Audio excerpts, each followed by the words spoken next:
Najostrejšej diskusii s asi 500 lekármi a zdravotnými sestrami v bratislavskej Ružinovskej nemocnici.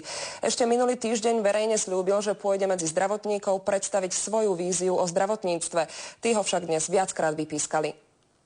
Ešte pred mesiacom priviezli Dzurindu do Ružinovskej nemocnice ako pacienta.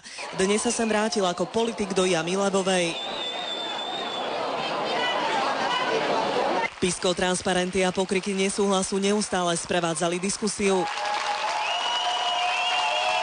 Lekári a zdravotné sestry chceli hlavne odpoveď na otázku, či budú mať vyššie platy. Je len na vás, ako sa budete správať. Ja som vám len prišiel povedať, že dnes ten priestor jednoducho z pozície vlády nie je. Máme úplne iné životné náklady. A vy si myslíte, že tí ľudia budú spokojní, keď im poviete, že nemáme? A pre ostatných bolo? Emócie sa vystupňovali natoľko, že niektorí lekári začali dokonca hádzať na premiéra lekárske plášte.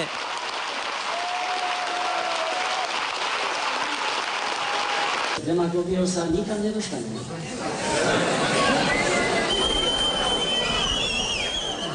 Môžete aj 10-násobne zapískať, taká je pravda. Som dojatestovaný lekár, môj tarifný plat je 19 000 za nejaké haliere. Lekárske odbory dali na zvýšenie platov vláde ultimátum do konca marca.